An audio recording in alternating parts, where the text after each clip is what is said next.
Nashukuru alhamdulillah.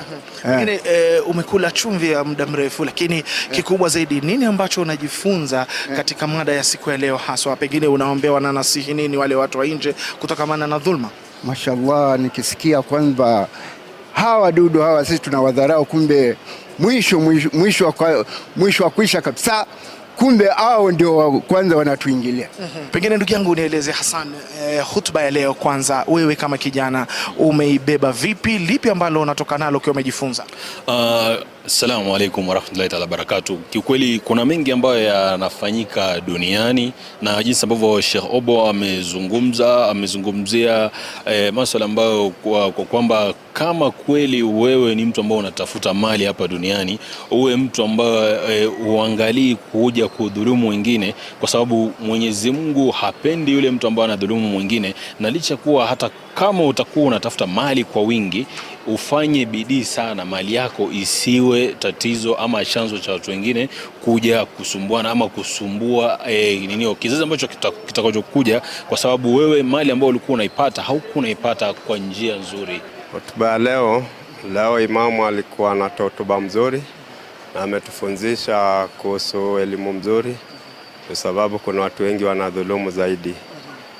Na kuna wengine sasa vile akitoa hivyo wamejificha katika misikiti, lakini akitoa hivyo basi sasa wamesikiza. Na pia sisi tumefurahia kwa hotuba yake mzuri sana leo, kwa sababu siku juma mingi tunasikiza hotuba, lakini yeye pia ameongelea jambo la muhimu zaidi. Hata sisi amejenga imani zetu, wala sisi hatuwezi dhulumu. Sasa ametushibisha na elimu pia. Kitu cha kwanza, dhulma ni kitu ambacho kinatuharibia sisi na Waislamu, kudhulumu watu wengine. Dhulmati yaumul kiyama. Naam. Pengine unanasihi vipi wale ambao pengine wamekosa hotuba hii lakini ina mada adhimu zaidi? Wale ambao wamekosa leo, ningetaka kama kuna mahali yote ile unaweza enda kuona kile kilichoongewa leo, uende irudiwe, waweze kujionea na wajifunze. Naam. Nimenufaika sana juu ya hotuba ya leo, maana masuala ya dhulma, watu wanadhulumiana sana, watu wanakula mali za yatima sana.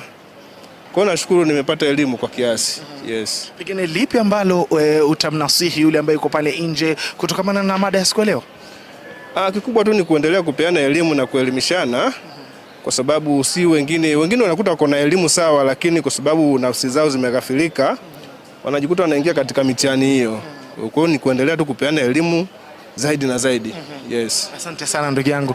Asante. Ndio baadhi ya maoni ya waumini kutoka katika msikiti huu wa Landis katika kaunti ya Nairobi, kila mmoja akiwa ametoka hapa nyoyo zikiwa zimekongwa na hotuba iliyotolewa naye Sheikh Mohamed Abdi Obo, mada yake ikiwa usidhulumu japokuwa una uwezo, akikubwa akitukumbusha pamoja na kutunasihi zana kuwa dhulma ni giza kubwa, na siku tutakapoondoka katika ardhi basi ile dhulma yako itaenda nayo hadi kamurini, na itakuwa ni moja katika mitihani mikubwa ambayo utahitajika kumjibu Allah subhanahu wa ta'ala kuwa umemdhulumu fulani, baada ya Allah mwenyewe kuwa amekataza nafsi yake ama ameipiga marufuku nafsi yake kudhulumu. Mimi ni wako Mohamed Atibu Abdallah kutoka katika msikiti huu wa Masjid Landis eneo hili la kaunti ya Nairobi. Nyuma kamera alikuwa ndugu yangu Abu Adasa, tukikuletea maoni ya waumini. Fi amanillah, endelea kutegea Al Hajar TV.